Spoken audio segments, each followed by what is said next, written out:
first thing I'm going to do is remove the door crank for the window. In doing that, I'm going to use a rag, and by pulling the rag up and down in the handle, I'll be able to get that spring clip out of there. Once you pull it back and forth, the spring clip will become visible, and then you can take a screwdriver and pop it out. Once you remove the handle, you can put the spring clip back on. There's also a washer behind that spring clip that will need to be retained, and the orientation needs to be remembered.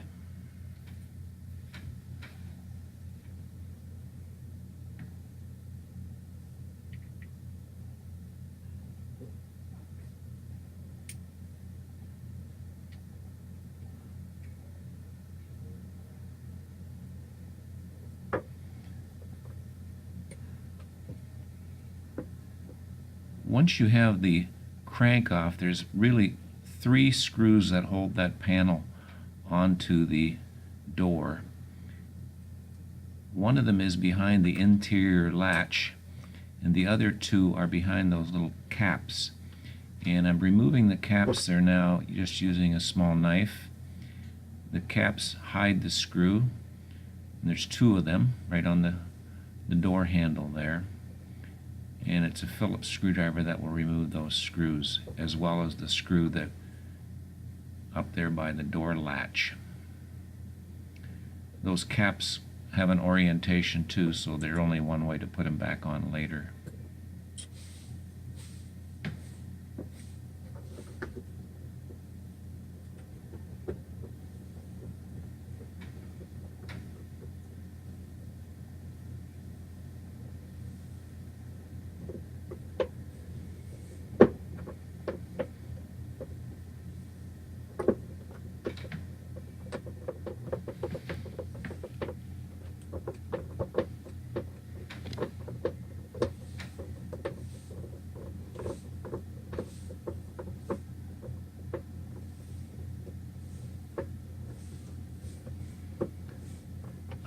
Other than those 2 or 3 screws that hold the panel on, the rest of the panel is held on by clips, which, as you can see, I'm loosening them up starting at the bottom just by working a blade screwdriver along there and popping those clips to loosen that panel off all the way around the perimeter of it.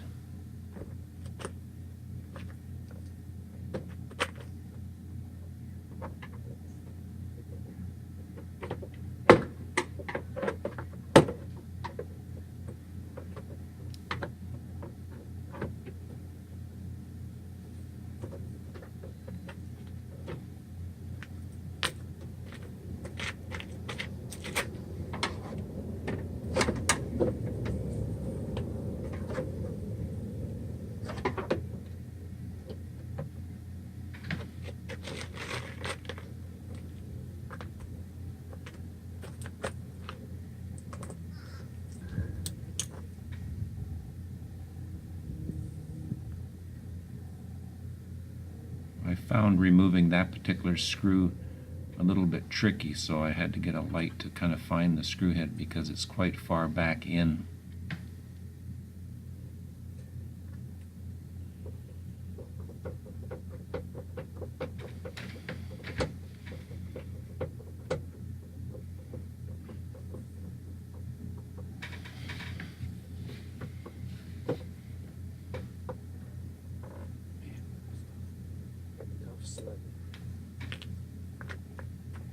Okay, so all the hardware holding that panel on the door has now been removed, and it's just a matter of carefully pulling that panel off and kind of moving it up. I had to put the crank back on to close the window as I had left it open, and that's not a good position for it to be in.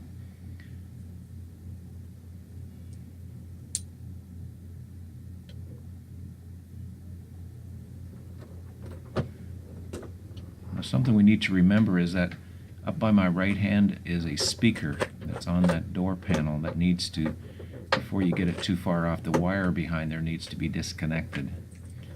And we'll do that here in a second.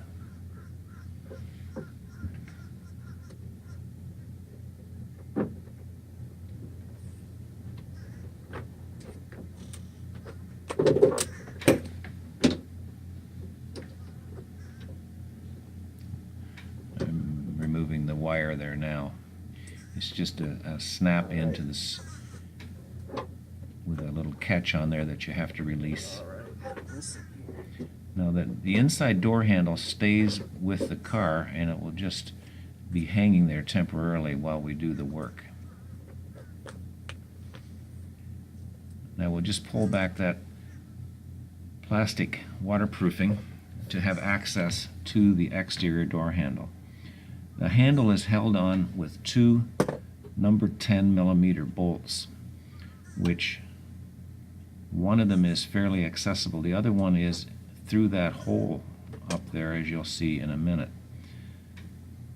The other two things attached to that handle are two bars. One bar goes right to the door latch, and the other bar goes to the door lock. And those have to be removed, and they're held on with plastic clips.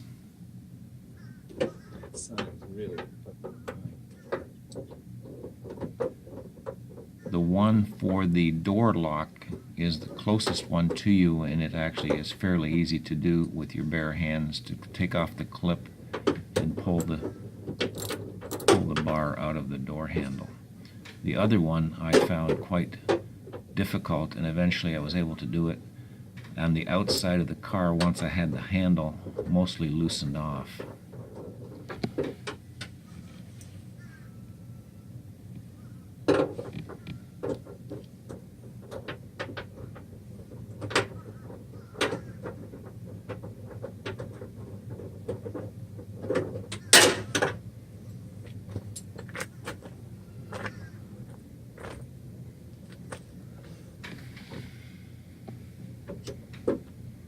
So as you can see, I'm working on those two bars now, trying to detach them from the door handle.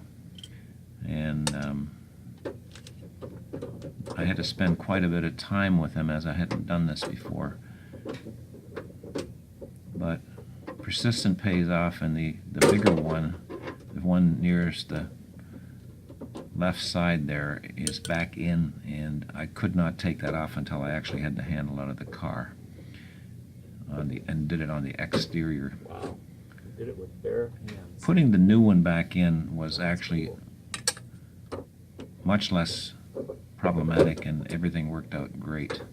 When I put the new handle back in, tested it out, there's a door lock in there that you have to retain from the old one and put it back in, but it's all fairly straightforward.